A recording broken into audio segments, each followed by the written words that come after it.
사실 저는 이 기사에서 가장 무서운 단어가 이혼이 아니라 당연함이라고 생각합니다.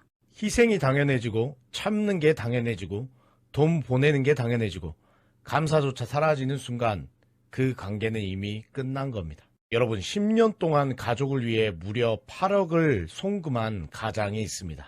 당연히 내 생활은 줄이고 혼자 외롭게 버텼습니다. 그 이유는 단 하나였습니다.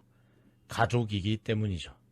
그런데 돌아온 건 감사가 아니라 돈 좀 더 벌어서 보내, 이 말이었습니다. 그리고 결국 이혼을 했습니다. 오늘 이야기 끝까지 들어보시면 남 이야기 같지 않으실 겁니다.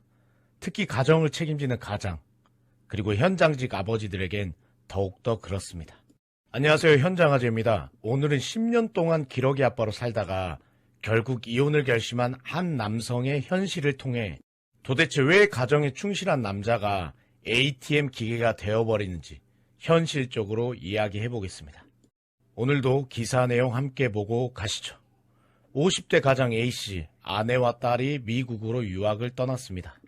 처음엔 누구나 그렇듯 이렇게 생각했습니다. 조금만 고생하면 되겠지. 이렇게 말이죠. 딸의 미래를 위해 아내의 선택을 존중하며 혼자 한국에 남았습니다. 그리고 생활비를 아끼며 무려 10년 동안 8억을 미국으로 보냈습니다. 여러분, 이 돈이 얼마나 큰 돈입니까? 현장직 기준으로 보면요, 정말 인생을 갈아 넣은 돈입니다. 그러니까 주말도 없이 일하고 몸 아파도 참고 위험한 현장 버티면서 가족이라는 이유로 보낸 돈이라는 겁니다. 사실 이건 단순한 송금이 아니라요, 인생을 갈아 짜서 돈으로 보낸 거나 다름없습니다. 그런데 어느 날 A씨는 아내의 SNS 사진을 보게 됩니다. 당연히 미국 생활이 빠듯하고 자녀의 학업에 쓰는 돈 때문에 허덕일 줄 알았겠죠.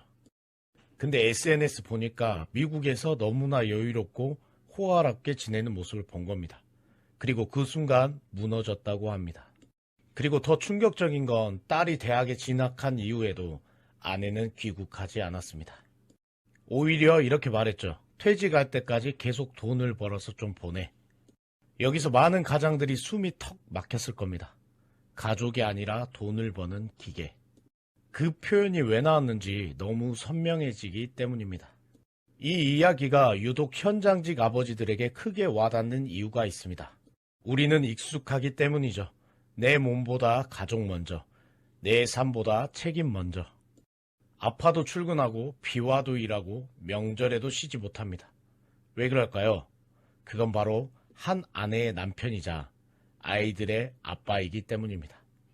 그런데 그 희생이 당연한 것이 되어버릴 때 사람은 무너집니다. 사실 존중 없는 희생은 사랑이 아니죠. 이건 어쩌면 기러기 아빠만의 문제가 아닙니다. 어쩌면 대한민국 수많은 가장들의 현실입니다. A씨는 결국 이혼을 결심했고요. 변호사의 답은 가능하다는 것이었습니다. 사실 저는 이 기사에서 가장 무서운 단어가 이혼이 아니라 당연함이라고 생각합니다. 희생이 당연해지고 참는 게 당연해지고 돈 보내는 게 당연해지고 감사조차 사라지는 순간 그 관계는 이미 끝난 겁니다. 가족은 의무만 있는 것이 아니죠. 존중이 있어야 하고 대화가 있어야 합니다. 서로의 삶을 바라봐주고 존중을 해줘야 합니다. 그게 없으면요, 같이 살아도 사실은 혼자 사는 거나 다름없죠. 혹시 여러분은 어떻게 생각하십니까? 10년 동안 가족을 위해 희생한 남자. 그 끝이 돈 버는 기계라는 ATM이라는 평가이고 이혼이라면 말이죠. 특히 현장직 가장들은 이 이야기가 더 현실처럼 느껴질 겁니다.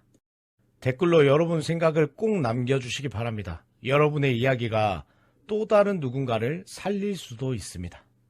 그럼 저는 계속해서 현장직의 현실, 가장의 현실, 그리고 우리가 쉽게 지나치는 진짜 삶의 이야기를 전하도록 하겠습니다. 저는 이런 현실 이야기와 현장 이야기를 계속하고 있습니다. 구독하시면 또 다른 현실 이야기를 바로 들으실 수가 있습니다.